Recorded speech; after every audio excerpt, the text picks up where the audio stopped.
Hey guys, in today's video, it's going to be a little bit of a beginner tips and tricks video for starting a survival Minecraft world. So, we're going to get started right away. So what I recommend for beginners is just to put it on easy, at the beginning, just so not as many mobs spawn, so it's a little bit easier to survive. And you'll also get all the achievements that are achievable in survival. So obviously in the beginning of a Minecraft survival game, you'd build a base or some type of temporary shelter at least. So what I'm gonna do is I'm just gonna make a shelter and then make a crafting table, make a bed as soon as possible. Yeah, you can really pick anywhere. If you're gonna venture off and make your house somewhere else, then I'd recommend getting a bed as soon as possible so you can set your spawn.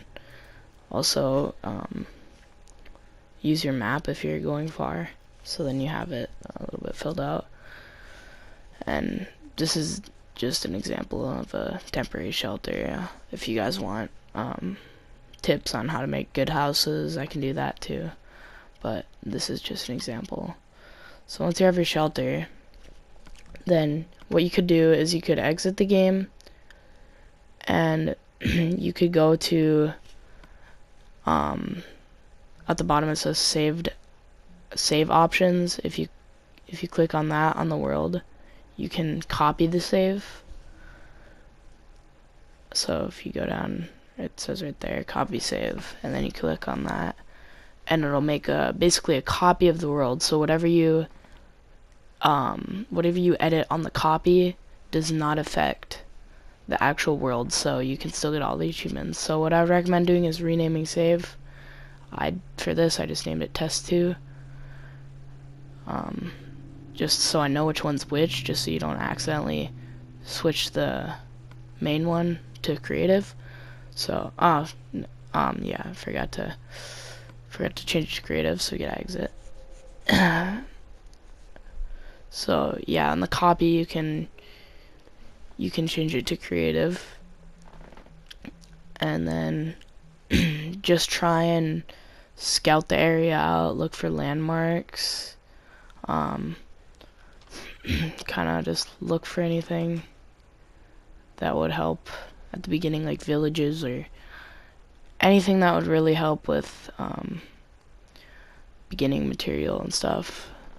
And what you also can do is, before you fight the Ender Dragon, you're gonna want to find the dungeon, and it's a lot easier if you do it on creative on a copy instead of wasting a ton of ender pearls to get Eye of Ender. And so you can save the Eye of Ender that you get in the normal survival, instead of using them to find the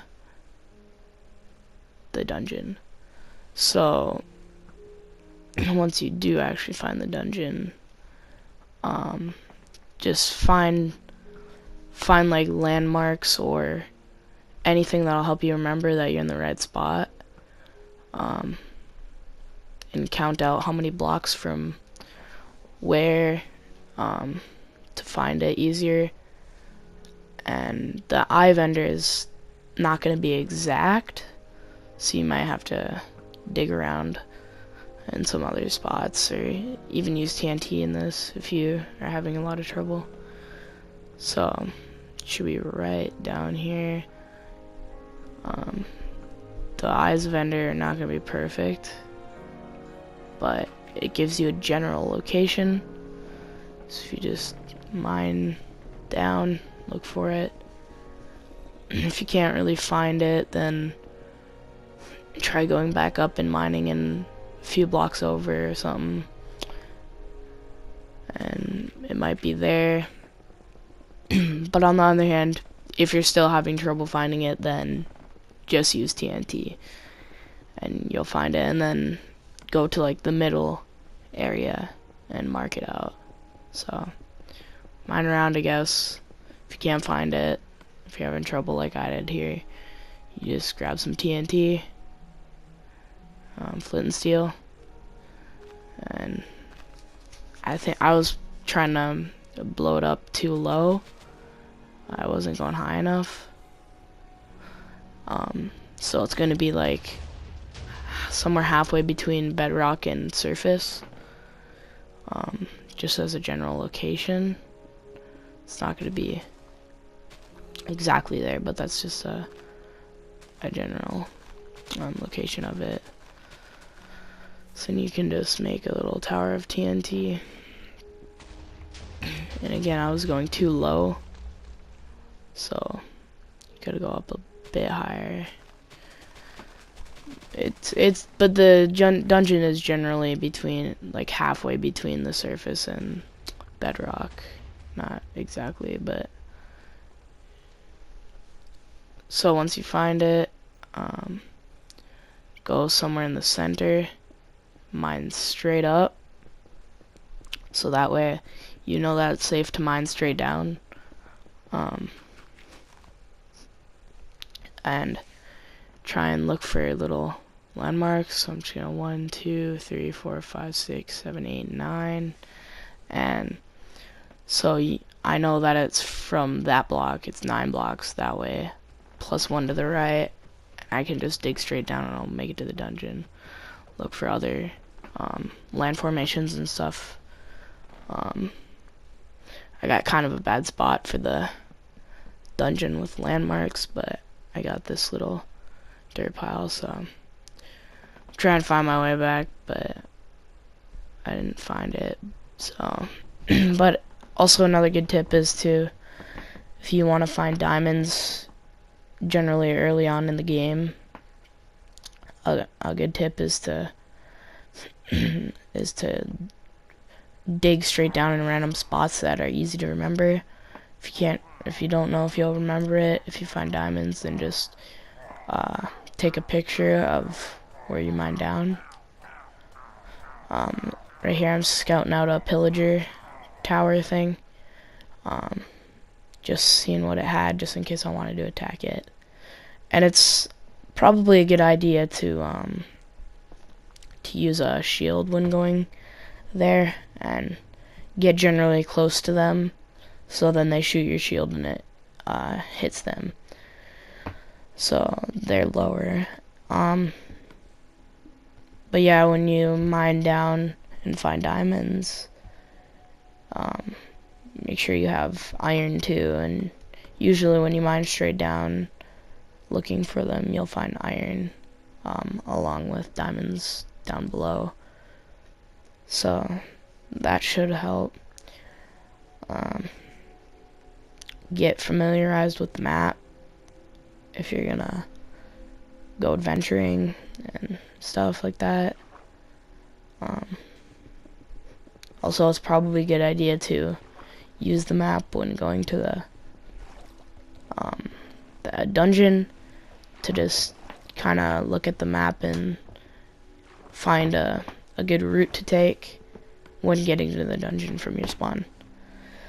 So just going back to the survival world, then after you do all that, I wouldn't recommend right off the bat going to the dungeon unless you're gonna somehow mark it with like a beacon or something right away, but I'd make a copy of the world for now, just to try and find diamonds in the creative portion of the copy. And then it's probably a good idea to go and find food or sheep early on in the game. So probably a good idea to look at the map to kind of see a general location of where your shelter is on the map. And then you can just look around for sheep and make a bed. Once you found the sheep to make a bed, then you should be pretty good from there. I don't think there's really anything else. if I missed something or left something out that you want to know a bit more about, then leave it in the comments. If you just want to know a little bit more about anything else, then leave that in the comments below. I think that's about it. But I hope this video helped in some way. If it didn't, then just leave a dislike. I don't care. But if it did, hit the like button. If you want me to make more videos like this, also hit the like button and subscribe. And if you want me to keep up these videos, then let me know. But other than that, I think that's about it. So if you enjoyed the video, I'll probably make more like this then, and I'll see you in the next video.